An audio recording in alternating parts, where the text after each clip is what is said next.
thanks everyone for being here. And good afternoon. Welcome to the Participate Pennsylvania Voter Participation Trainings. I'm Hannah Lokop. I'm Program Manager of the Greater Pittsburgh Nonprofit Partnership, a program of the Forbes Funds. This is our third out of 4 online trainings that are taking place each Wednesday in September from noon to 1:30. So spread it around, tell your friends, we're here for you. I'd like to welcome you on behalf of our project's presenting partners, Keystone Progress Education Fund, PCRG, GPNP, the Forbes Funds, PANO, Pennsylvania's Association of Nonprofit Organization, Erie's Nonprofit Partnership, National Urban League, Pittsburgh Black Elected Officials Coalition, Pittsburgh City Paper, Pennsylvania Capital Star, and Public News Service. So thanks to everyone for your support and for putting this together. So we're joined by our co-host, Allegheny Councilwoman, District 13 Representative Olivia Bennett. Hi, thank you so much, Hannah. Good afternoon, everyone. I'm Councilwoman Olivia Bennett, Bennett from the Pittsburgh Black Elected Officials Coalition. Today's training focuses on lessons learned from our primary election and how we can help prepare for a safe, secure, and trusted general election. We'll feature guest trainers from the Pennsylvania Department of State, Allegheny County Board of Elections, and the Committee of 70. If anyone has questions for our guests, please use the chat tool in the toolbar at the bottom of your screen to submit your questions. This week's session will begin with short presentations by each of our 3 guests, who will then have a roundtable discussion with select questions from participants. We'll make sure to have at least 30 minutes at the end of today's event to answer any additional questions. This session is being recorded and will be available at the Pittsburgh City Paper website at pghcitypaper.com and on many of our partner organizations' websites. So we're honored to welcome our first speaker, Sari Stevens, who is Executive Deputy Secretary at the Pennsylvania Department of State, who'll provide an overview of the Commonwealth's efforts at ensuring a safe, reliable, and secure general election. Hi, Sari, can you take it away? Sure can. Happy Wednesday, everyone. Doesn't it feel like Friday every day? Well, welcome to my bedroom. I hope you're all doing well, safe and secure. I think, are we 41 days before the election? I think that's where we are right now. So as that very long title, I'm the Chief of Staff for the Secretary of State. It's much easier to say it that way. And so she sends her best regards. As you likely know, and Pat, you want us to focus on lessons learned from the primary. So I think everyone is aware that in the end of 2019, we had historic legislation passed, which dramatically expanded our ability to do many things, including vote by mail. Prior to Act 77 passing, the biggest thing we thought we would be dealing with was new voting machines this year, and then vote by mail happened, and then COVID happened, and civil unrest happened, and it was a wild ride in the primary, and then we changed the date of the primary, and so a lot of stuff had to happen to have a successful primary, and for the most part, it really was a very successful, smooth primary given all of the challenges that we had, and so we were really pleased with that. I think the biggest takeaways from the primary, from the Department of State's perspective, is encouraging in any way you possibly can for voters to vote early. So whether that's vote by mail, whether it's voting in person, whether it's making a plan to vote at the polls, you know, some voters are going to want to vote at the polls, and we at the Department of State are supplying PPE to every polling location in the Commonwealth. So masks and face shields and sneeze guards and floor tape and hand sanitizer. Anheuser-Busch, I don't think I've ever drank a Busch beer in my life, but they're supplying gallons and gallons, enough gallons of hand sanitizer to fill a swimming pool. So not only will polling locations be safe and secure, but we also have this incredible opportunity for voters to cast their ballots by mail. And we're really encouraging and running a media campaign to encourage voters to do it as early as possible. They can request them online. They can request them in Spanish. We've just launched a Spanish language application on the website, and they should do it now. What we did see in the primary, and this had a lot to do with COVID. I mean, none of us could have anticipated that COVID was coming, and so there was a crush of applications towards the end of the application deadline, and we really want voters to be thinking ahead and doing it on the front end, because it helps the counties, and it also helps voters get their ballots in the mail as soon as possible. And then we have a myriad of options for voters to submit their ballots. So many states will have early voting centers. And so I just want to be clear that voters cannot apply for a ballot and then take it to their voting center. But they can go in person, apply for their ballot, receive their ballot, vote their ballot, and turn it in, and then they're done. Many counties, more counties than will have early voting centers, will have drop boxes. And so the Department of State has a phenomenal website where everything that, as you probably know, there's a lot of litigation going on. So we're constantly vetting and updating deadlines, and we'll have a lookup for drop boxes as well as early voting locations with times and dates that they'll be opened. And then again, people can go in person and vote on November 3rd. Let's see, what else do I want to cover? We do have an accessible ballot marking tool on our website. So voters with disabilities, whether it's a vision issue, can access, will soon be able to access that on our website. And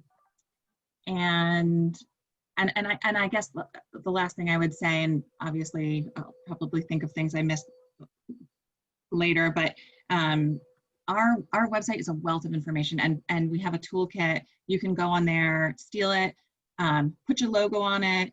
It doesn't matter. We need trusted validators to be talking to communities. Not every individual knows who the Department of State is or even really cares, but they may know you. And you are our trusted validators to urge them to vote early and do it safely, and make sure there's, as Pat was mentioning before we got on the phone, or before we started the webinar, you know, tensions are high, and we need to make sure that voters know that we are going to execute this election safely and securely, and that they should feel confident that their vote will be cast and counted. And then I guess the last thing I would say is folks may be aware that we just had a ruling in Trump litigation.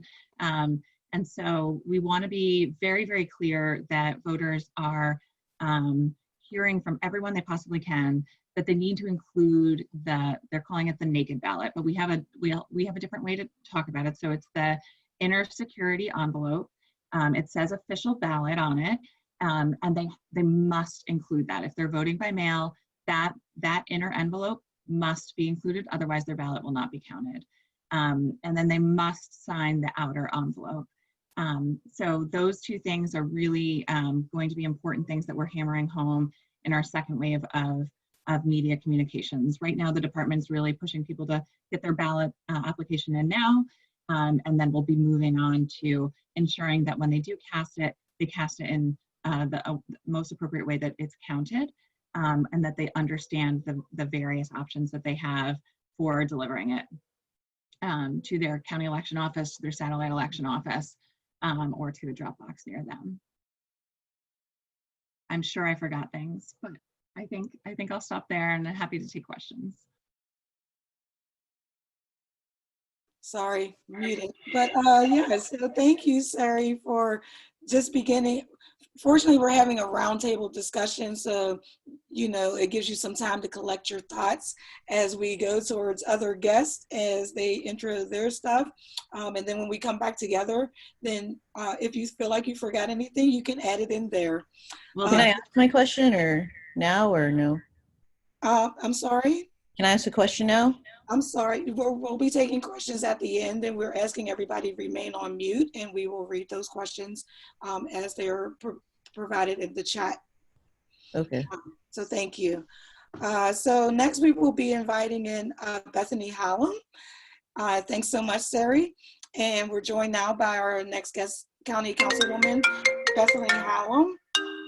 Oh, I'm sorry, my phone is ringing, sorry. County Councilwoman Bethany Hallam, who's a member of our Allegheny County Board of Elections, who'll let us know about what Allegheny County has been doing to strengthen election. All my phones want to ring at the same time. I'm so sorry, people. Note to self, turn everything off and put on your do not disturb. But Bethany, thanks so much for joining us today. Can you let us know what Allegheny County has been doing while I put everything on my side on mute? Yeah, it happens to the best of us, Liv. It happens to all of us. So anyways, as Liv has said, my name is Bethany Hallam. I am the Allegheny County Council member at large here in Allegheny County. By definition, that seat also gives me a position on the Allegheny County Board of Elections. So I have definitely been spending the overwhelming majority of my time on county council doing work on the Board of Elections because so much has changed this year. And at the end of the day, the way I see to comfort voters and to make them feel like voting is a safe and productive option for them is to make sure that they understand the process.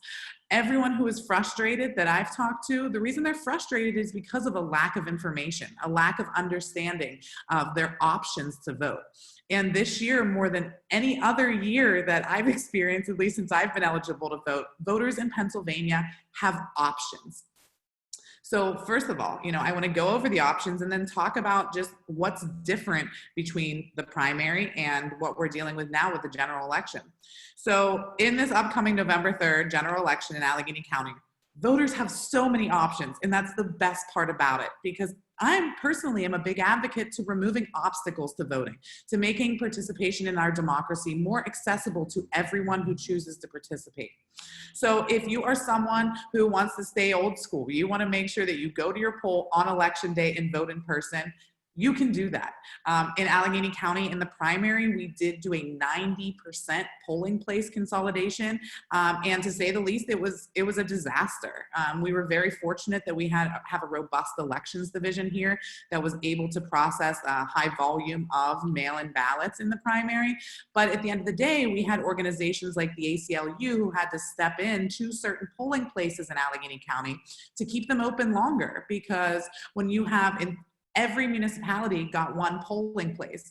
If you're familiar at all with Allegheny County, we have municipalities, 130, all within one county.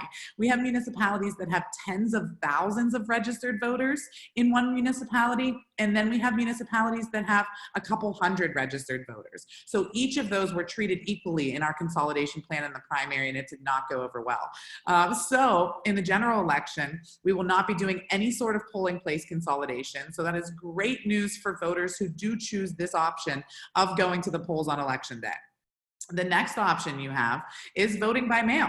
If you're someone like me who is always out and about running around, and if you can vote from your couch, you will do that, this is a great option for you. You can vote without having to leave your house. In Pennsylvania, prepaid postage is going to be provided for all the mail-in ballots. That is awesome news, because again, it's one more barrier that we're eliminating. It's one barrier of the cost of a stamp or knowing where to buy a stamp that will help people be able to participate in our electoral process.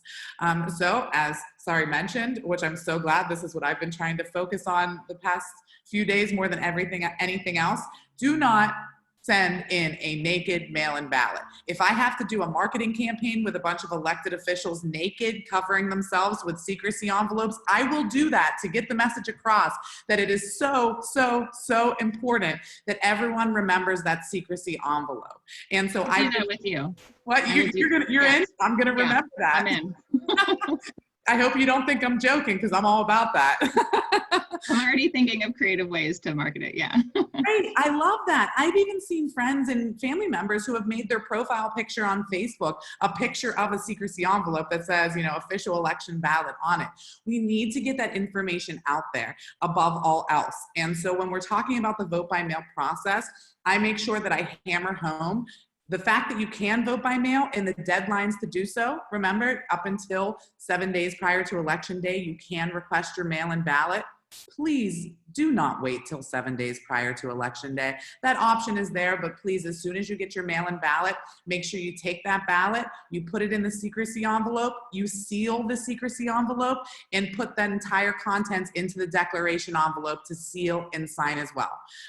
The two major things that can make your mail-in ballot be disqualified and not be counted: one, missing the secrecy envelope, and two, not signing your declaration envelope. So if you take nothing else away from what we're talking about here today, please remember those two things: include a signature and include a secrecy envelope.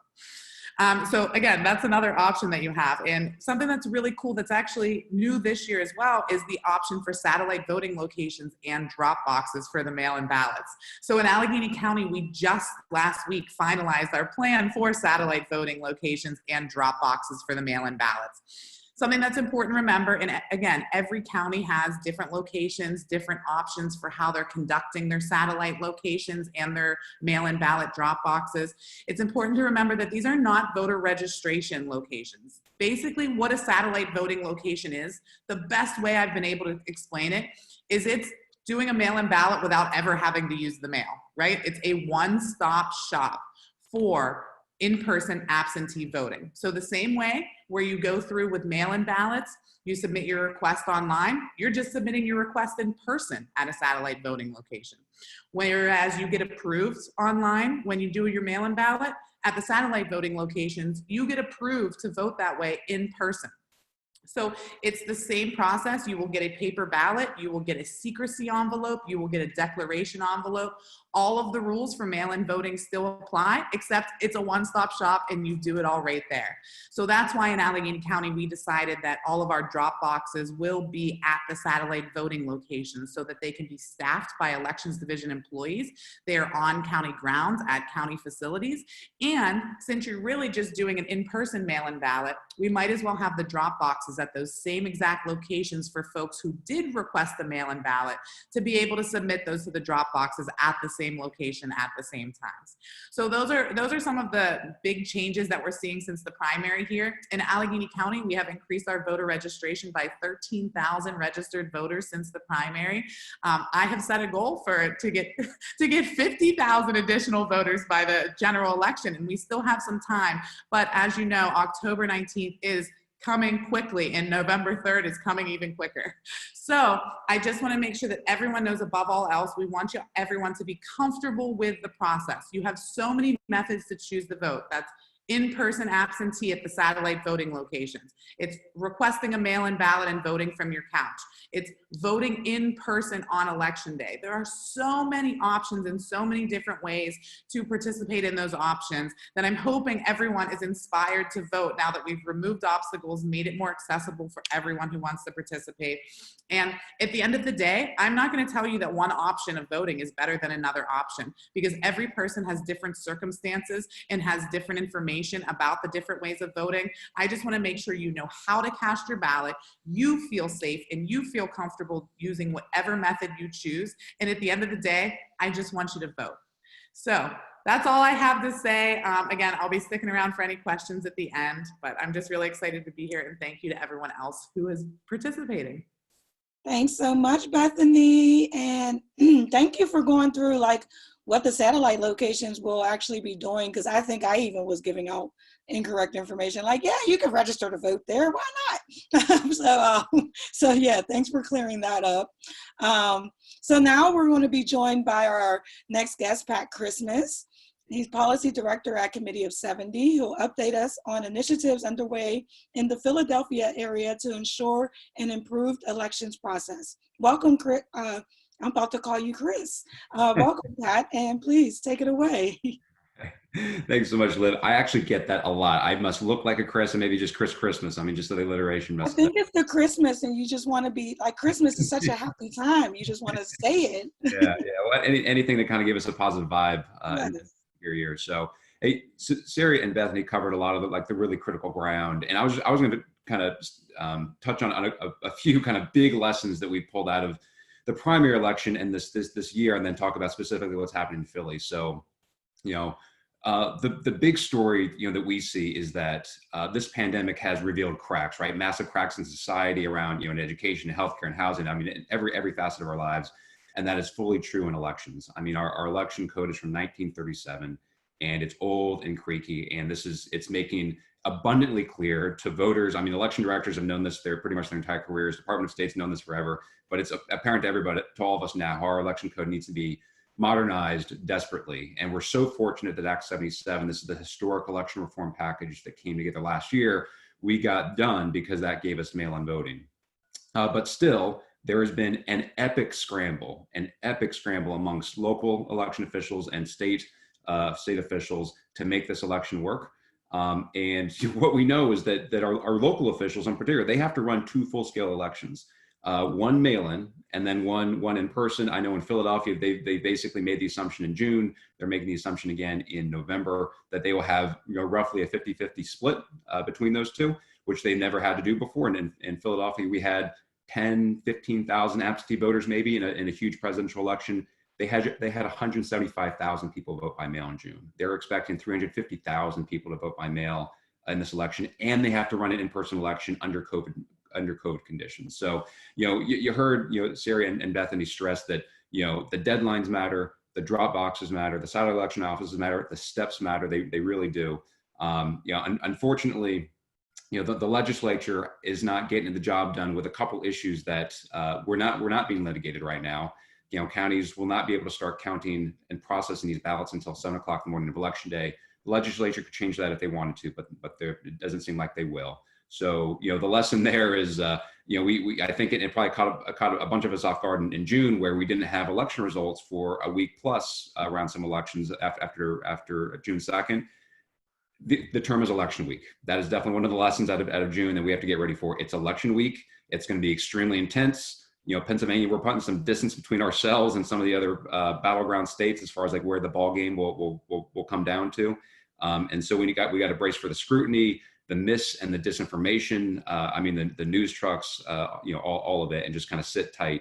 The other thing I'd stress is that we got to keep in mind that our elections are being run by our local election officials. I mean, this is another thing that I think, it's something if you've been in this business forever, but it's our neighbors that run these elections on the ground. And as things are intense right now, they're going to get more and more intense over the next couple months. Just trust that these polls are being opened in your own counties, and those decisions are being made in your own counties. The massive consolidation we faced in June was driven by a lack of poll workers because of the explosion of the pandemic. And that was a limiting factor. I mean, every county is doing its darndest to open up every last possible polling location for November. In Philadelphia, we're expecting somewhere between 700 and 800. We usually have 830. So, local officials are doing everything they can there. And, again, just as the mis and disinformation kind of spins around the internet and the noise is out there, it's going to be coming from the president in particular. We just got to sit tight and trust that what's happening on the ground is being taken care of. And the last note I'll stress, and again, Sari and Bethany cover this ground well, is a lot of this still is in our own hands. As crazy as running this election is, voters have every opportunity to vote early, whether it's through one of these satellite election offices or requesting a ballot and receiving it at home and voting by mail. Going to a polling site will be perfectly fine too. Make sure you wear your mask and be socially distant. That really does matter. I mean, flattening the curve as far as mail-in applications, that's a concept we should keep in mind, because it's not just you that you're affecting that application. We're going to get a surge. Counties will get a surge of voter reg applications 15 days out. They're going to get a surge right around the same time of mail-in applications. And the more they have, the more difficult it'll be to process those and then get ballots out the door.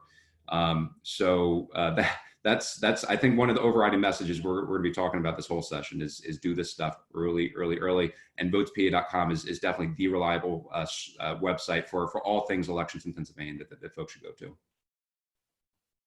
Thank you so much, Pat. And no one ever mentioned, I didn't think anybody mentioned by name my favorite site, the VoteSpa site. So I'm so glad that you mentioned it by name, because I like to encourage people to go get all information at the VoteSpa. Such a great resource for voting.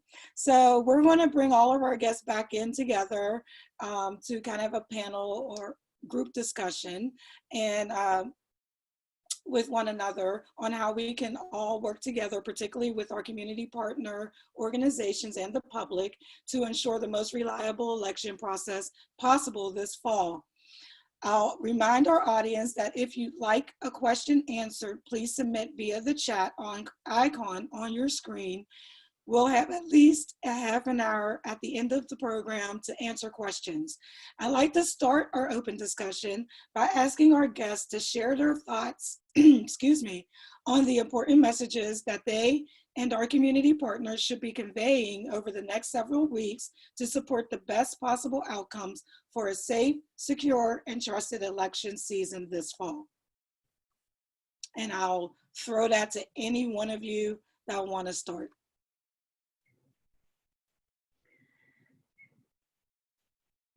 I think we all said it. Vote early, get it done. The department will have a video up on our website that shows the whole process of what happens to your ballot. So there are communities, younger voters, voters of color, that are more distrustful of the mail-in process, understandably so. And so one of the things we did is we went to a county election office, and it's really, I mean, for us nerds, like, it's really cool, but for regular people, it's pretty boring, but it actually does show the process. So you walk in and you hand it, and they check your signature, and they check the barcode, and then they open the vault, and they put it in the vault, and then they open this, and then they scan it, and then the opener opens it, and then it goes. So we're going to have resources like that to make people feel, you know, to take the curtain back on what happens, because people need to feel secure about what happens to their ballot, and that's literally the purpose of the video. So that will be posted soon.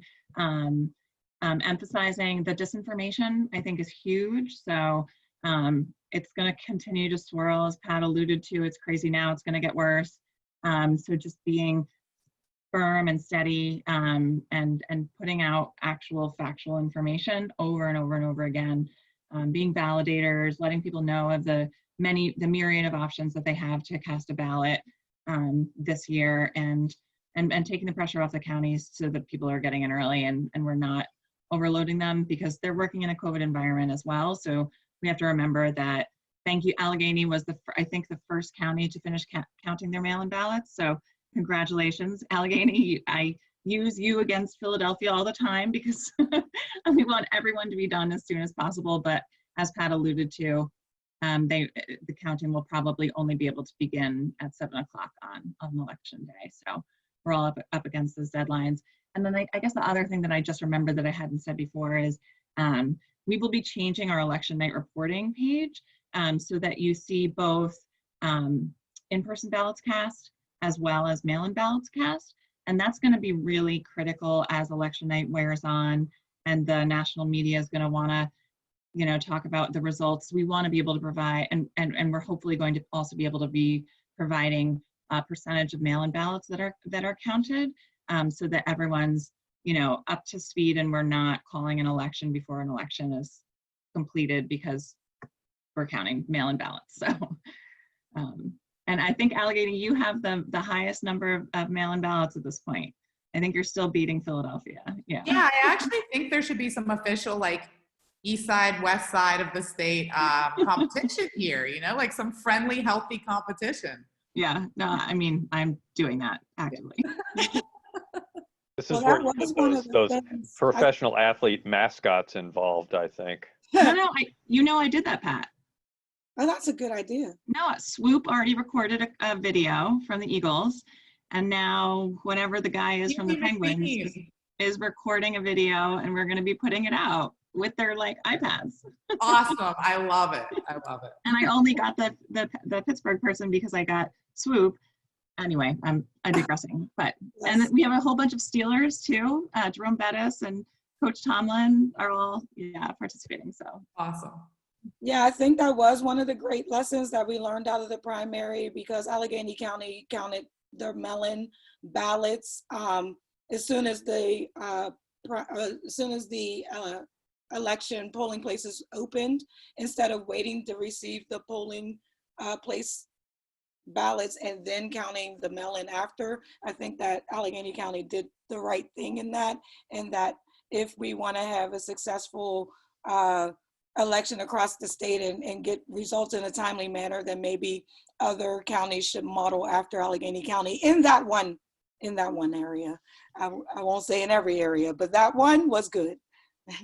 Yeah, and I will say, just for comfort purposes, the department's been working with every county in the state to make sure they have enough equipment. That was a big lesson learned. Was Allegheny, you had high-speed scanners, and other counties didn't have as many, and that's, you know, that's just a basic thing. And so procuring that equipment and making sure that they have what they need to get the counting done is really important. So it was definitely a lesson learned from Allegheny that other counties are picking up on. Yeah. You know, a question just came up in the chat around folks with criminal records and what their voting rights are. I think I'll try to sum up the stories as plainly as this, and Sari, please feel jumping on top if I'm not being as crystal clear as possible about this. Basically, everyone is able to register and vote unless they will be, you know, currently serving out their only felony sentence through Election Day. But if you are behind bars and it's just a misdemeanor or multiple misdemeanors or it's a pretrial detention, everyone's allowed to register and vote by absentee or mail-in ballot. This is tricky both because some, you know, states do this differently, and there's a lot of mis and disinformation around this in particular. Obviously, it's going to be targeting people of color, and because this myth has been with us for a long time, this will be even easier to kind of spin out of control. So I mean, my top line message is that and also, like, if in doubt, just go to votespa.com. Do not trust anything you see on social media. Just go straight to the state's election website because all this information is there. And you know, if in doubt, you know, try to register it and go to that website. So, Sari, would you add anything on top of that? Because this is a really tough myth. It's been with us for a while. I think Bethany should answer this because she actually was in jail during an election, so she can actually answer this from a first-person perspective, because there is asking questions on how a person in jail would actually exercise their vote. Yeah, thanks, Liv. It is definitely something that I'm very passionate about because I was in jail for the 2016 general election and I was not serving a felony sentence. And so legally, I did have the right to vote. But what I'd like to see the conversation shift around is just because folks legally are allowed to vote while they are incarcerated does not mean that they are given the opportunity to vote. So for example, in my situation, I was incarcerated at the Allegheny County Jail. So now, even though I had the ability to vote, and even though at the time I was someone who closely was following elections and knew to be looking out for deadlines for absentee voting, they put up a sign and they don't distribute any additional information. So first of all, we have the issue of the fact that a lot of folks who are in jail, you know, have lived a life where registering to vote has never been at the forefront of their mind before. So we need to make sure we're increasing efforts to, first of all, register folks to vote who are currently incarcerated. And then second of all, you know, in Allegheny County, for example, we have been sending out this year mail-in ballot applications to every registered voter. Now, the folks that are in jail aren't getting that application sent to them in the jail. It's being sent to the address in which they are registered to vote. So they're never getting that application. So a sign is put up that says, hey, you have 2 days to request an absentee ballot. And if you miss that deadline, we don't know what to tell you.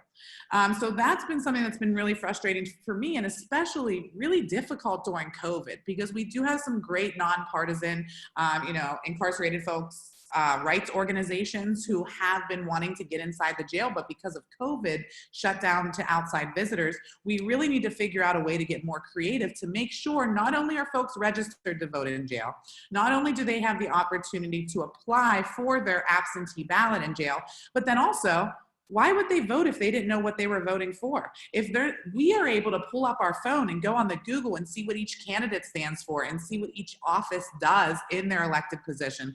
But people in jail don't have that same opportunity. And so we need to also figure out a way to get information out to folks who are incarcerated. Because if I just tell you, hey, you should vote, and they say, well, what's this person? What am I voting for them for? What's the Auditor General? I have no idea what that office even does. We need to make sure that we are really just giving civics lessons in coordination with our outreach to folks who are incarcerated in jail and prison. And I saw somebody who, in the chat, I know we're not really answering questions yet, but somebody said, how do people with misdemeanors vote while in jail? They request an absentee ballot. So jails have to have these offered to people who are incarcerated. But again, if you don't know to ask for it and you don't know what you're voting for, that's usually where the breakdown is. So if you know someone who is currently incarcerated and they are not serving a felony sentence, tell them to go to the corrections officers who's on guard, tell them to go to their PODS counselor or social worker and request their mail-in ballot application as soon as possible. Yeah, I like what Paul O'Hanlon put in here. He said, only incarcerated felons cannot vote. Incarcerated felons cannot vote. This unfortunately includes people in halfway houses, but the rule of thumb is if your feet are on the street, you're almost certainly eligible to vote. So maybe that little rule of thumb will kind of help folks out with overcoming that barrier and thinking that they are not able to be participatory in the voter process. Yeah, so the reason for that, if I could just take a second to explain, the reason is because the language of incarcerated folks voting in Pennsylvania is while actively serving a sentence. And so when these folks are released from jail into halfway houses, three-quarter houses, a lot of times it is still a condition of their sentence. So that's really why it's not just physically being in jail, but actively serving a felony sentence. I definitely want to thank Bethany and Pat for jumping into questions because we do have a lot of them. So thank you so much, folks, for introducing them. I'm glad they were able to talk about incarcerated folks and formerly incarcerated folks first. I'm thinking about who we need to get out the vote, but I do want to do a little bit of a rewind since we covered a ton of information in the past half hour or so. And so people are wondering about just more specific information on satellite voting sites. And so we have questions around what can folks, specifically do and not do at these satellite voting sites. I think there's a little bit of confusion about, is it called early voting or, terminology on that. And does the rule for the quote naked ballots also counts at these satellite voting locations? I don't know who wants to answer that. Sari, are you maybe the best person to answer that question? I can start. Yeah. So my understanding is that it's up to each county whether or not voter registration will be offered at their satellite election office. So I'm hearing that Allegheny will not be offering voter registration. But in some counties, so I just texted my comms team to say we should probably get that up on the website, what's actually offered at each site. It'll be a smaller number of counties that are offering satellite election offices, and we will have that listed on our website. Philadelphia will have 17. Allegheny, how many are you going to have? We have 8 in addition to our elections division. Yeah, so Philly's 17. I'm not going to get it all right. I think Bucks is 2, and Chester has a few. Montco will have a few. I think Center is looking into some, but time is running out. Yes, you can call it early voting. We finally got that cleared through council, so yes, you can say early voting. And again, just as I alluded to with the video, it's like election day, but just early.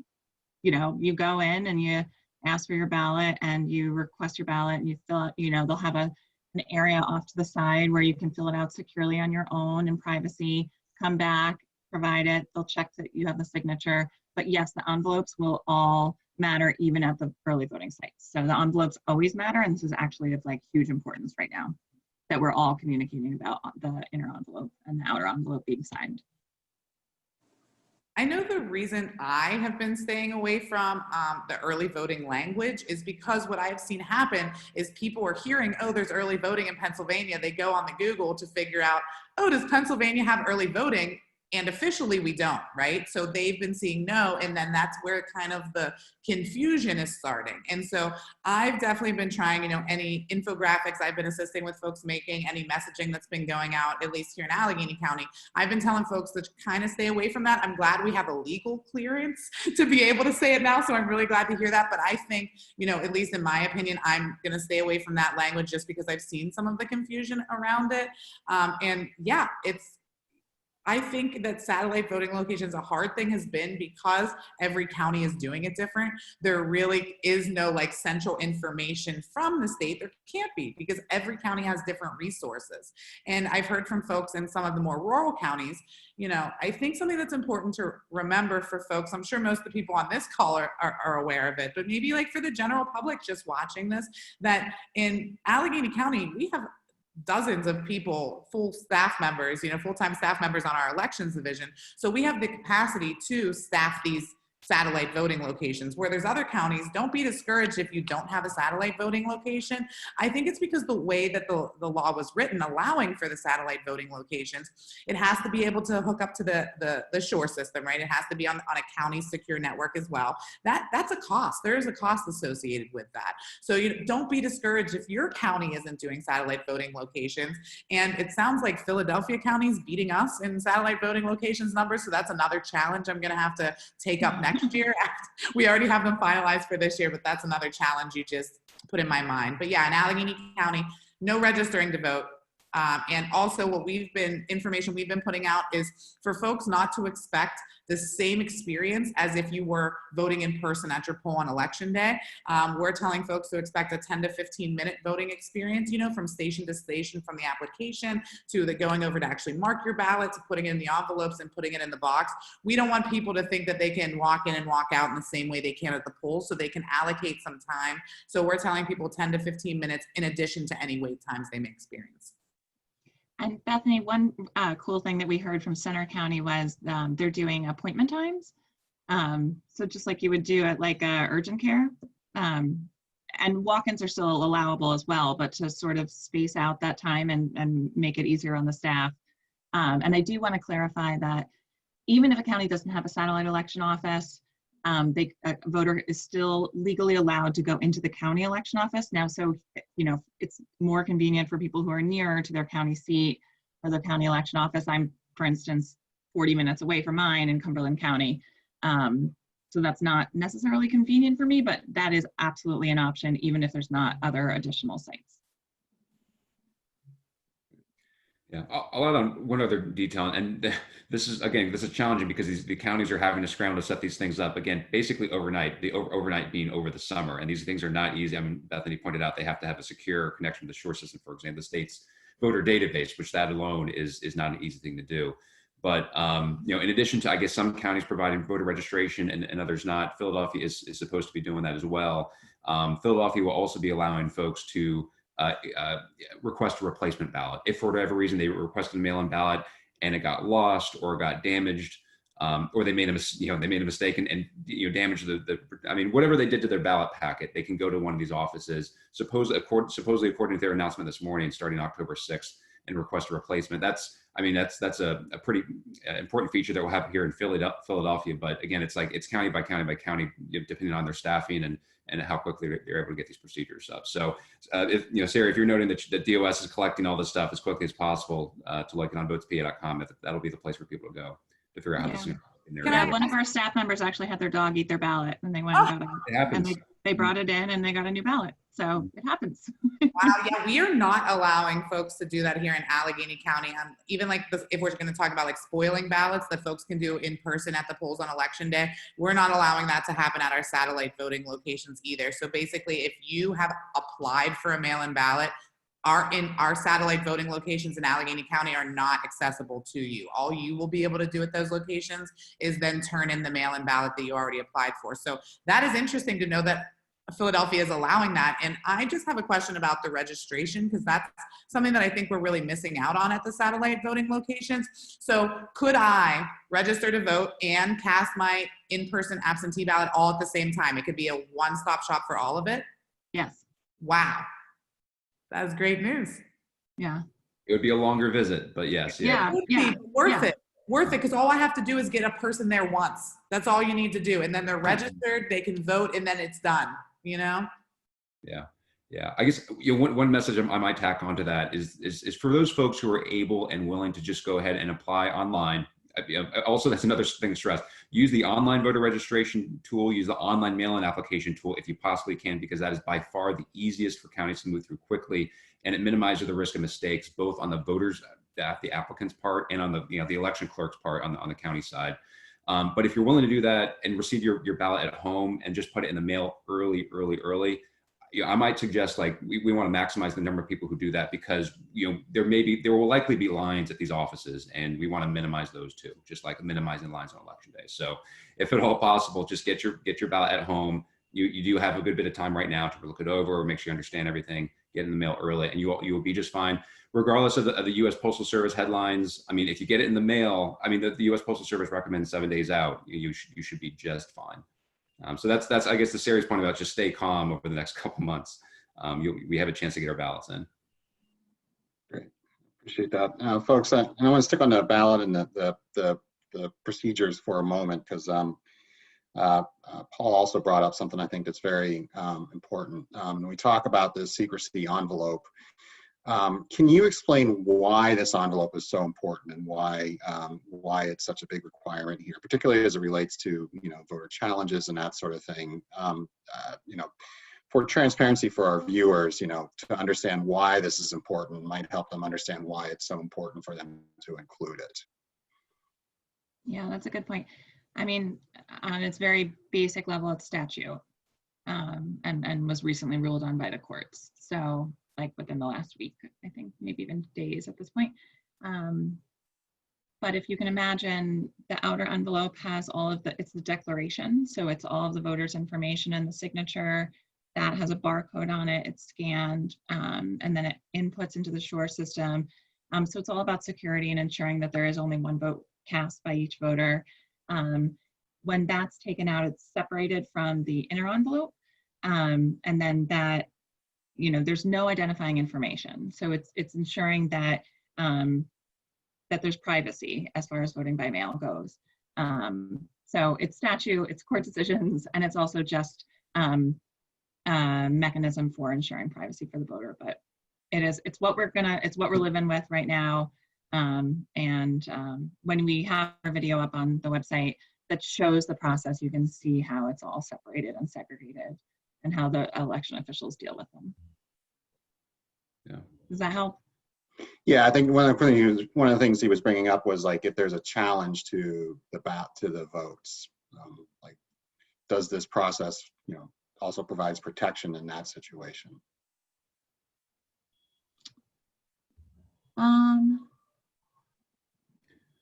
I don't know that I can answer that question. Yeah, I don't think so. I mean, like, to Sari's point, this is just the statute is written fairly clearly, and that's how the court ruled on it. So for all practical purposes, it matters to use it. Otherwise, the vote will not count. But again, this bit of the law, as is most of our election code, was written in the 1930s, when the privacy envelope being used to anonymize that person's ballot and separate their ballot choices from the return envelope that would have their name on it. Probably not a barcode in 1937, but it did have a name on the outside. You know, may well have been an important privacy feature 80 years ago. But there are a lot of states, including the ones where they have universal mail-in voting, where they don't use secrecy envelopes. So, you know, this is like added to the list of things. If we get to modernizing the rest of our election code in the next legislative session, we'd love to fix this in the code. But for all practical purposes, it's just use it. Otherwise, the ballot cannot be counted. Right. Yeah, exactly. Well, thanks so much for clearing that up for everyone. I do want to ask about a specific group of voters. So in the chat, folks highlighted long-term care facility residents. So has anything been done either at the state level or locally to assure that long-term care facility residents' right to vote are protected, considering that there are different protections for those folks coming in and out of facilities? What's being done to mobilize them? So the Department of State has been working with all agencies in the Commonwealth well, not all, most agencies in the Commonwealth who are willing and able to spread the word about both the election and mail-in voting. The Department of Aging is one of them. And so they'll be distributing information to all of the long-term care facilities. So we're in the process of printing pump cards and posters and getting them out, and then also educating them about the mechanism by which they can return their ballots. So I don't think we talked about this, but just so everyone's clear, ballots may only be returned by the individual who cast that ballot. Your husband or your partner or whomever cannot take your ballot to a drop box or anywhere. It has to be you unless you sign a special form that designates another individual to return your ballot. And so this hasn't gotten as much attention at this point as like the naked ballots and the signatures and the drop boxes, but it is something that we just want to also be educating folks about. Because, I mean, if you didn't know that, like I could hand my husband my ballot and he could take it and drop it in the mail. That's actually technically not legal. So we need to be clear in educating folks about that. But yes, we are working with long-term care facilities and the Department of Aging and spreading the word and making sure that they have all the information they need to participate. And is that form that is used to designate someone else to submit your, drop off your ballot for you, is that somewhere? I could find the emergency absentee application, but I couldn't find the actual form to designate someone else to drop it off. I'll look for it right now and see if I can drop it in the chat. Thank you so much. I've had some folks ask for it, so thank you. Yep. And you know, at least in Philly, I know that the Committee of 70 is it seems just like this category of voter, you know, maybe one that like is not getting the information that they need, and for example, how to use a designated agent form. So I think for all of us on this webinar here, I would certainly not take it for granted that assisted care facilities, senior centers, like the staff and the voters in those facilities, like know what they need to do to get their ballots in, including how this designated agent form works. So, you know, if you're doing organizing in your community, I would certainly poke around to see what's happening there, because again, we have to keep in mind, you know, whether it's our local and state officials or the folks that run these senior facilities, they're having to deal with a whole host of issues, clearly in the senior facilities that are a long way away from voting, just keeping people safe and healthy. So that's something to keep in mind if you're doing organizing at home. Great. Appreciate that. Thank you. And just as an aside for folks, if you are able to look at the chat, dropped in the chat were satellite locations by Pat Clark. So please check that out. Kind of going along here on access, issues of access, another question. There's a designated agent form for absentee ballots that allows a person to assist one household of voters. I think we may have already answered this. If there is no such, to complete the voting process, there's no such form for mail-in ballots. Does that mean no assistance may be provided to a voter utilizing a mail-in ballot? No, the same applies. Okay. Awesome, great. Wow, we're just flying through these questions. Look at us. And so I wanted to talk a little bit more about, you know, how we can support our local officials who are supervising our elections, making sure that everything is going well.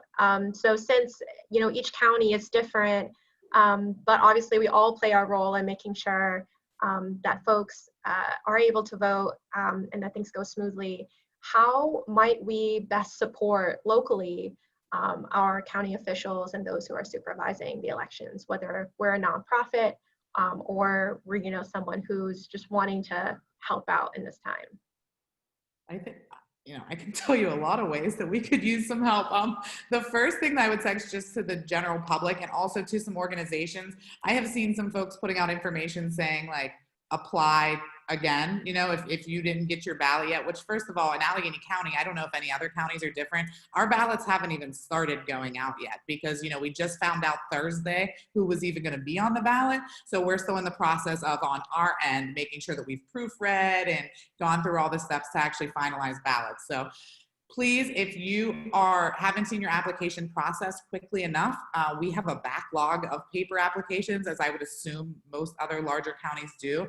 So if you give it some time, wait till ballots start going out, then maybe reach out to your elections division and see what the problem is.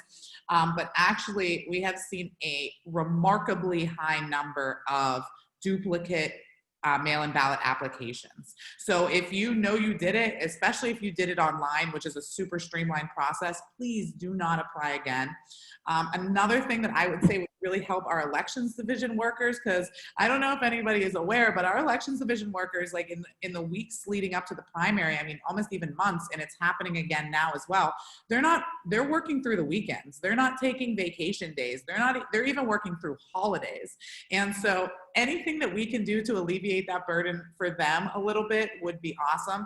And one of the things that they have asked is if you have the ability to, and I think Pat mentioned this, if you have the ability to register to vote online and apply for a mail-in ballot online, please do so. Let's reserve the paper applications for folks who don't have access to the internet, who maybe don't have a smartphone or a computer. Let's leave that for them, because a lot of folks are using paper applications just because they've received them. And so we wanna make sure that you know that your application, we're actually at a point in Allegheny County, whereas if you apply for a mail-in ballot online, we're actually at a point where we're doing same-day processing of those mail-in ballot applications that are done online.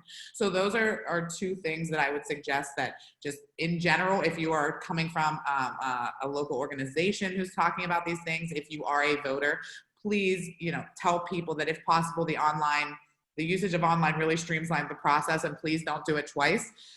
Something else I want people to do is just help get information out there. The Department of State has put out some amazing guidance.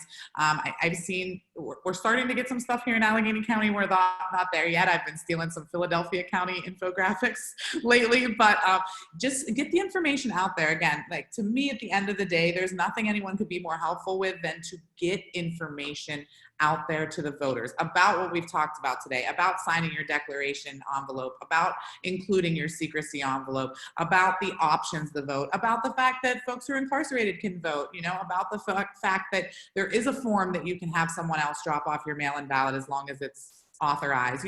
All of the different options that people have, folks just don't know. They just don't know, and they would feel a lot more comfortable with this process if they knew about it. So I know I sound really repetitive saying that, but that's really where, from my perspective, we could use the most help. Is just, we can do all the social media advertising we want, and we can go on cable television, and we can do robocalls.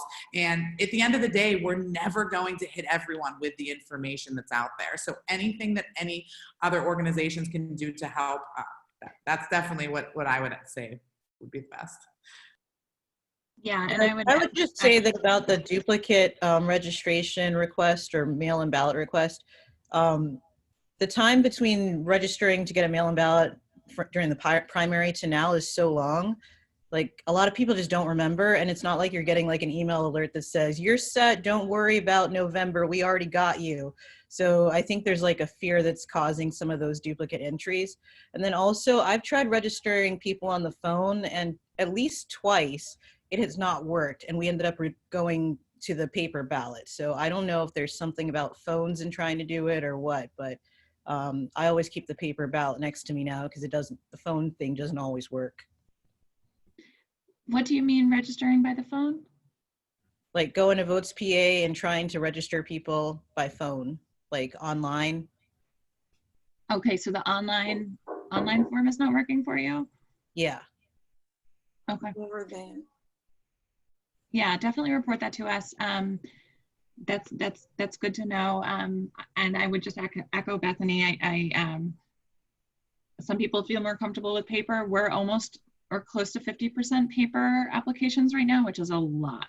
So just to give you an example, we had 52,000 people apply yesterday, and almost half of them were by paper. So not only are they working over the weekends and on holidays, but in some counties they're literally working 24/7, like literally around the clock. So so utilizing that online platform is really crucial and critical, and it also it improves accuracy.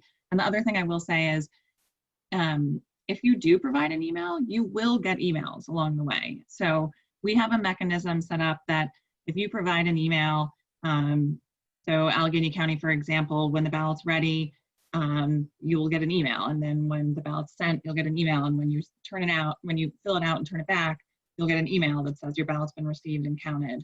And for anyone who, and I totally get it, like the primary feels like a long time ago. A lot of people signed up and didn't remember whether or not they checked the box to be a permanent voter and are signing up again, and those duplicates are a problem. If you go to Votes PA, there is a lookup function. You just have to put in your basic, like your I think it's your birthday and your name and maybe your county, and then you'll see a bar and it says pending. Pending means that you are a permanent applicant. And the department is also sending out regular emails. One will be going out today to both let permanent voters know and remind them that they are a permanent voter and they don't need to apply again. And then also encourage people to apply by mail, but always using the language that if you've already applied, you don't need to apply again. That is a really critical thing.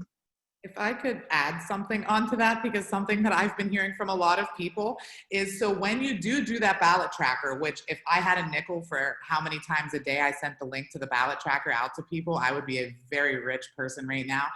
But one thing I would like to suggest is if there could be a scroll bar put on there, because when you are on your phone, and as Tiffany has mentioned, like register, applying for mail-in ballot on your phone, you don't know that you actually have to scroll over to see the dates, to see if you've applied. You'll see like official 2020 general election.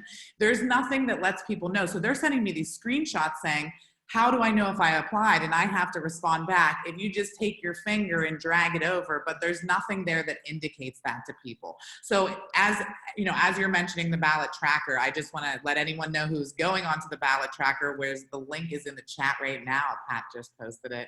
If you are going online to the ballot tracker on your phone, you will definitely need to swipe your finger across the tracker to be able to see the dates. And it'll tell you, as Sari said, about, when your application was received, when it was processed, when your ballot was mailed. But another thing to clarify is that the date that it says your ballot's mailed does not necessarily mean that that's when your ballot went out in the mail. So in the primary, I had so many folks who were saying, oh my gosh, my ballot said it was mailed 3 weeks ago and I didn't get it. Should I apply again? No, that's the day that the label, the mailing label is generated. The day that it's printed from the SURE system is the day that it marks as your ballot being mailed. So just be patient with that timeline and know that as soon as there is a date that your ballot is mailed, it is on its way to you.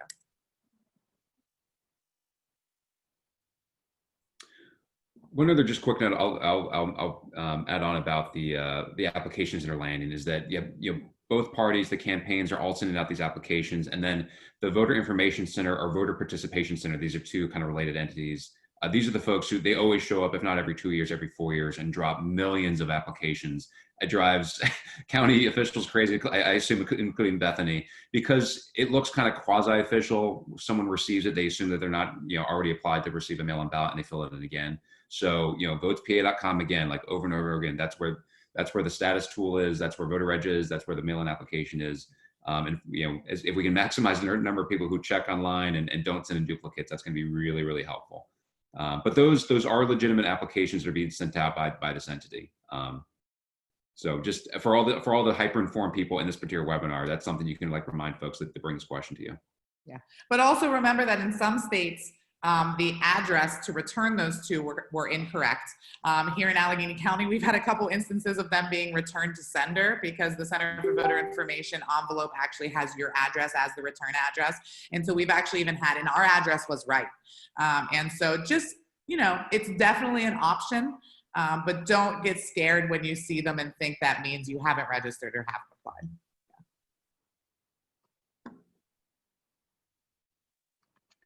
Okay, great. Thanks. We're running low on our questions here, so I appreciate I have a question. Going back and forth here. And coming back to this, the envelope situation, will voters be notified if their votes are not counted because they forgot the inner security envelope or lacking a signature? From what I've been told, yes, but I've been told, and Sari, correct me if I'm wrong, but I was told that there's a new function of the SURE system that will be utilized in the general, where you'll actually get an auto-generated email to let you know if your ballot was scanned and then not approved, and then also a letter will be sent to your house. That is something, at least in Allegheny County, we didn't use prior to this election. I don't know if it was available and just not utilized here, or if it's new. Can the question be asked one more time? Sorry, Pat. Sure. Will voters be notified if their votes are not counted because they forgot the inner security envelope or they are lacking a signature? Bethany, I'm not sure that there's an auto-generated notification, but we are encouraging counties to contact voters if there is an issue with their ballot. So I'll have to get back to you on that, but I do believe it's a county by county situation right now. Yeah, at our Board of Elections meeting, our Elections Division director explained that it was done via the SURE system, that there was an alert that would be sent out the same way that you get an email about your application being processed or about your ballot being mailed out. So if that is not correct, I really would like to know that, because that was told to everyone on Thursday. Yes, I will check. Thank you very much. And then further, my understanding is that if it's a signature issue, if the issue can be identified on the outside return envelope, there could be an opportunity to fix that issue. The secrecy envelope, however, Right. if it's not in there, like, no one would know that until the ballot is actually being opened, which will not happen until election day at the earliest. So again, that's this naked ballot issue is one that we really got to keep in mind, because there will be no opportunity to fix that kind of problem. There may be on the signatures if they're not included. Right. So are there any counties that are going to start removing secrecy envelopes from declaration envelopes prior to election day, or can even that process not start? Okay, I just wanted to be sure we weren't the only ones. Yeah. No. Yeah, and I guess, I'll come back to what I've mentioned a couple of times, which is that, counties, and again, Bethany knows this, are doing everything they possibly can. I know in Philly, it's going to be a 24/7 operation, or maybe like 20-hour operation, but they're going to plan for be to have kind of margins between the shifts. But it's going to be, the extracting is the really time-consuming part of this. I mean, there's enough scanning equipment, especially in our biggest counties, to do that work quickly. But the extracting takes a lot of time, especially if there are 2 envelopes to go through. And it's going to be a 24/7 operation until the results come in, which will still, at least in Philly, take at least 2 or 3 days. That's what we're expecting right now. So again, election week, and just kind of brace for it. Yeah, and I think to the extent that everyone's ready or used to seeing results right away, we have to level set that is not going to be the case. That doesn't mean that anything's wrong. It just means that we have to work under the statutory guidance that we have. And right now, counties, Allegheny, you're up to 300,000. Philly's almost up to 300,000. They're coming in at 50,000 a day. And at this point, we're going to get up to 3 to 3.5 million mail-in applications, and that's just going to take time, and that's okay. But nobody should freak out. It's just the way it's going to be this year, and it's going to be the same way it is in other states as well. So CNN may be camped outside your office, Bethany, but they're going to have to wait. Sorry. It's okay, and I have said over and over again to anybody that asks me when will we have election results, I would take safe, secure, accessible elections over quick election results any day of the week. And it's just time that we need to get over the election night parties, because it's very likely that from here on out, we may not have results on election night. So that's exactly the right language. Safe, secure, and accurate over fast every day of the week. Definitely appreciate that reassurance about election week. And so some new questions have been posted in the chat. So thanks for those. Want to talk about, resources and helping folks get prepared, specifically our folks in our counties who are supporting election week. So are there any ways in which counties themselves might be sharing best practices about these satellite voting locations, or who are folks that we really need to support to make sure that there are safe, secure elections this year?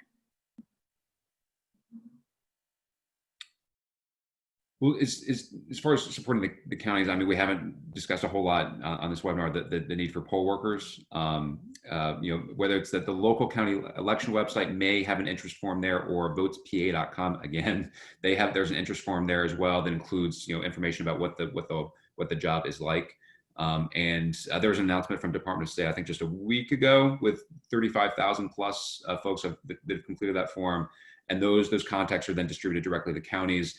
I think that's still a need until, we have about 9,000 election precincts across the state, each of which needs about 5 poll workers. Until we have certainty that that those positions have been filled, that is also something we can do on a county by county level, is making sure that the prospect list to fill those positions is adequate.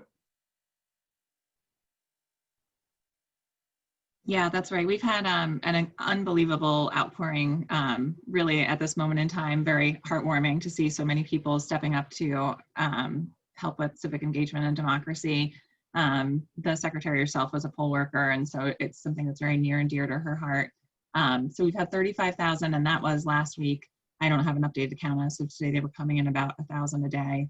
And that's just Department of State, and there's other organizations that are recruiting and people who are going directly to counties. So we have between 40 and 45,000 poll workers each election cycle, typically. Now, that does not include satellite election offices. So, it's a little bit inaccurate because we didn't have them before. Absolutely keep them coming.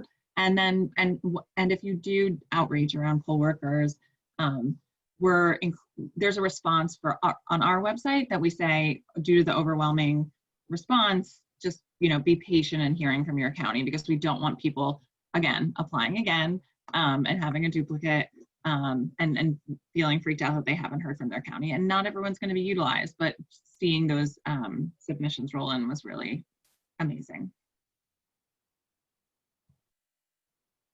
I know in Allegheny County, we were about 3,000 poll workers short only less than a month ago. And as of this past week, we have hit our 6,600 goal. So there has been a lot of great organizations, as you said, teaming up to make sure that these positions are filled. But I've told everyone, don't let that stop you from applying, because we still need to build up a reserve, because things happen, right? Family emergencies, someone could get sick, someone could be in COVID quarantine come election day. So it definitely doesn't hurt to have more than what we need. And we, I know every county is different, but we're also increasing our pay during COVID for the poll workers. So we're basically paying them hazard pay. It's about a $70 increase from what we usually pay them. That's great. That's great to hear. Okay, so got a couple other questions here that popped up in the chat. What can our major counties do to practically be ready, transparent, informative, and getting out to the national media, who will definitely be breathing down our necks, that counties are prepared and confident about being safe, secure, and accurate? Basically, how do we get ahead of the media onslaught that we're all expecting? And frankly, I think, how can some of us as partners help with that? I mean, I would say everyone who can possibly talk about a safe, secure, accurate count over expediency, that narrative is going to be really important for everyone to stay calm and make sure that our count is accurate.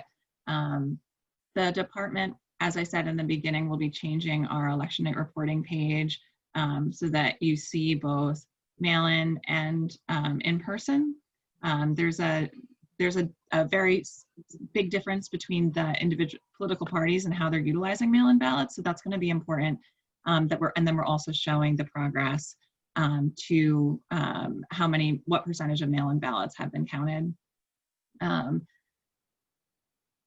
So I guess that's what I would say from the Department of State. And so for major counties, I think just, we're counting, keeping that information updated with the Department of State is going to be really important. So Bethany, thank you in advance for collaborating with us on that, so that we can keep our election night reporting accurate and keep everyone at bay while we have an accurate count. Yeah, I can say in Philly that the Committee of 70 will be taking special efforts to support our Philadelphia City Commissioners and the rest of the administration, which is not technically responsible for election administration, but has to step up in a much bigger way this year.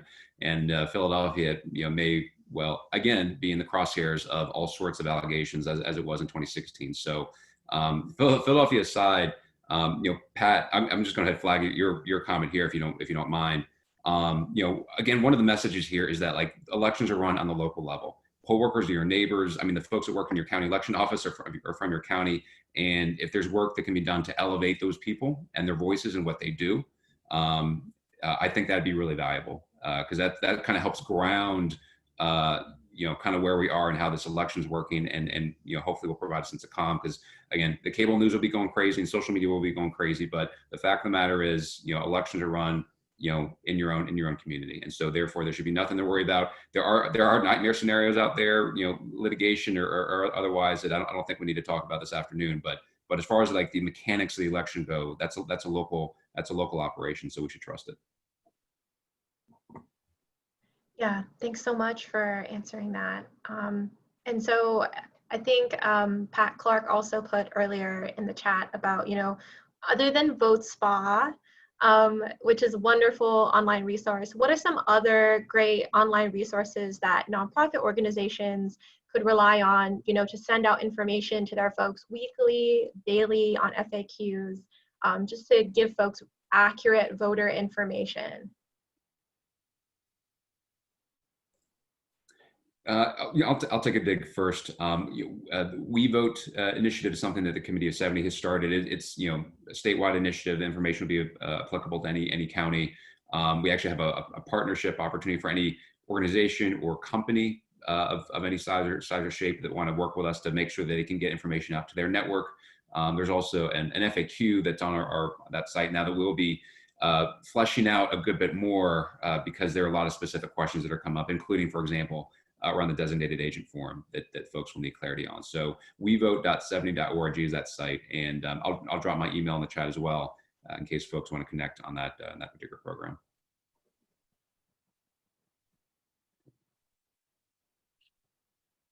Great, and Hannah just dropped that in the chat for folks if you want to see that. Another question here. Department of State website is steering voters with disabilities to the page for absentee ballots when they are also eligible to cast a mail-in. Why is this happening? There's concern about the requirement to disclose disability and physician name and phone number on the absentee ballot, but I'm guessing not on the mail-in. So why is the steering only towards the absentee ballot happening?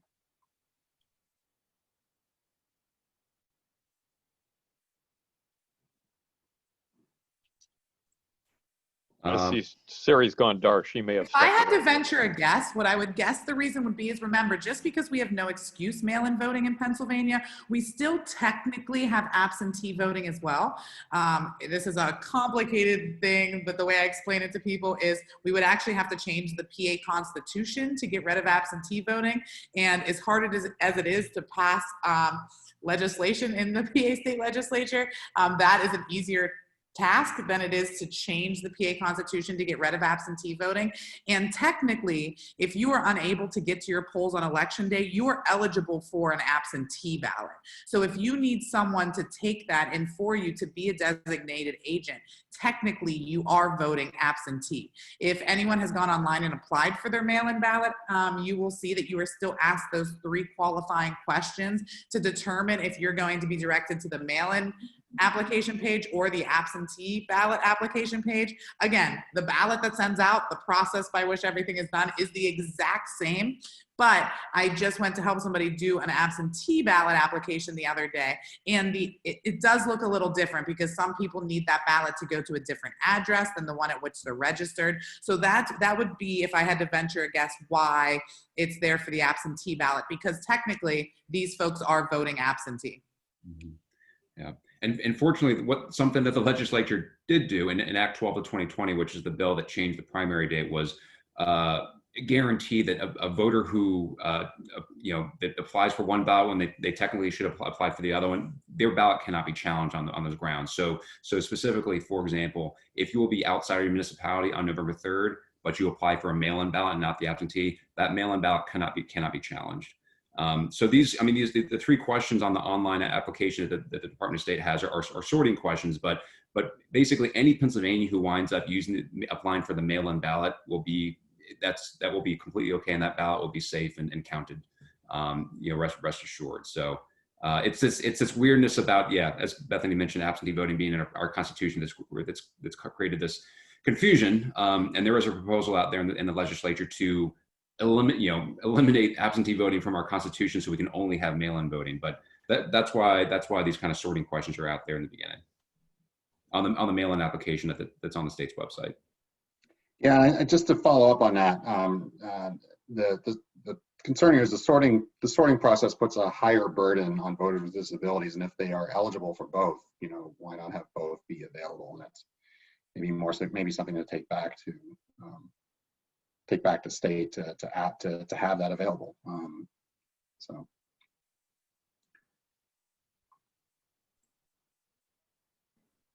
Yeah. I mean, that's a good point. Given that the law has been tweaked, I mean, that may be a challenge. A change they can make, being certain that ballots won't be challenged. Given that was a more recent change in March. Yeah, I'm wondering as well if we might be able to get either from Sari or anyone else a contact for specific questions regarding voters with disabilities, so that folks can get not just state specific questions answered, but also county specific, since it is a little bit different depending on what folks are trying to get at. And so I want to highlight too a question from Colleen about where folks might be able to get Allegheny County specific kind of, like flyers, FAQs, things to share really quickly with folks, because the state info is really important, but also wanting local. Yeah, I can post the link to the FAQ. Our website is a little difficult to navigate, but that's a conversation for another time. But I can post the link to the Allegheny County FAQ in the chat. Thank you, Bethany.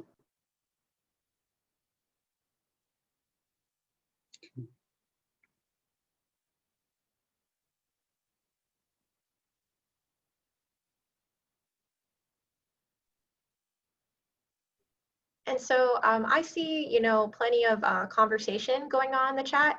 But Chris, I'm wondering if you see any other questions we may not have hit, or Pat Clark, if you see any as well. Sure. I'm actually just going to, if it's okay, I'm going to read this one here from Eric. The prior presidential year helped with someone who had with an emergency absentee ballot just a few days before E-Day. And that process was very time consuming, took most of the day, had to get a notary, physician's signature, had to appear in front of a judge where I got the person's ballot. Has this been made any easier? And if not, are there any plans to simplify it?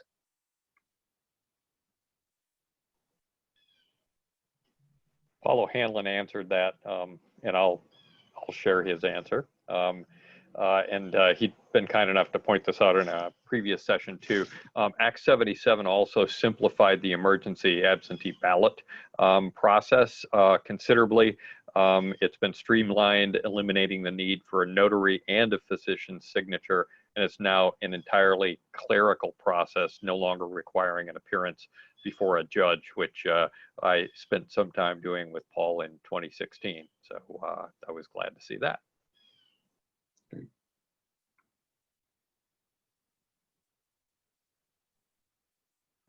I would also let folks know Sari gave her regrets, but she'd given us a heads up ahead of time that she might get called out of the session. I will make sure and let her know that any of the questions that we did not get answered that were directed toward the Department of State get forwarded to her. And I'll make sure that anyone who has registered will get a follow-up with that. Also a link to the recording from this week's session sometime either by Friday or on Monday with a reminder of next week's session. Yeah, thanks so much, Pat, for that. We do have 5 minutes left, so if anyone has any burning questions, please feel free to drop them in.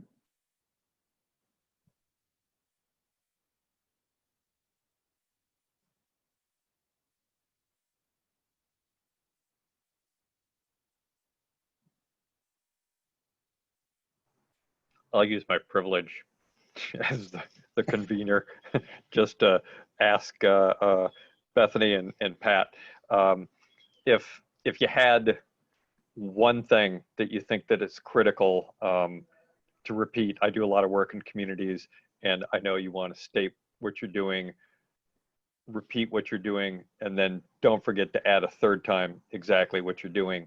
I think the same thing applies here. If there's a single message that we want to get out as organizations to our members, our networks, and to the public, what would you say that is? I'll go first. My first thing would definitely be don't forget the secrecy envelope and make sure you sign your declaration envelope.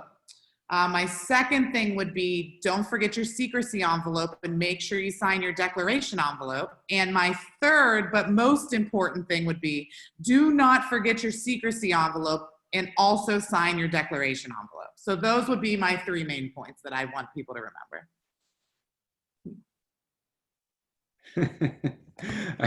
I'm not sure if I can beat that. I'll just give one. I mean, given we have again a group here of like already very well informed and plugged in, and people and folks who are organizers, is none of us can take for granted the power that each of us has, like, to activate our networks. One of the things I try to do for every election, it's actually especially odd year elections where we have more difficult time getting folks after the vote, is I send out an email. It's a strictly nonpartisan email given my day job, an email flagging the deadlines, what people need to do to cast the ballot, the offices or the ballot questions if they're applicable, and they're which they often are in Philly, to keep aware of, and then urging the folks, the 100 people I send that to in Philly, to then forward that out. And the power of networks can be really significant, and there's nothing also that'll resonate more with somebody than a personal message coming from a personal relationship, someone they know. So for each of us here, if we can take on the task of making sure that everybody in our network and in our orbit is aware of these things, and especially Bethany's 1, 2, and 3 that she just named, we can minimize the number of people who will trip over the deadlines or trip over the process of casting the mail-in ballot. Because I'm not sure if turnout and interest in the election is the challenge this year. It's just going to be people navigating these procedures, many of which are new. So I think that's the challenge for each of us. Wonderful. Thank you all. And with that, we'll bring today's session number 3 to a close. My name is Chris Sandvig with PCRG. Please join us again a week from today, Wednesday, September 30th, from noon to 1:30 for our next training. We will focus on strategies to reach younger and older voters this year and safe tactics for get out the vote efforts. A recording of today's session will be available on the Pittsburgh City Paper website at pghcitypaper.com. Many of our partner organizations websites as well. So thank you very much for participating, and we'll see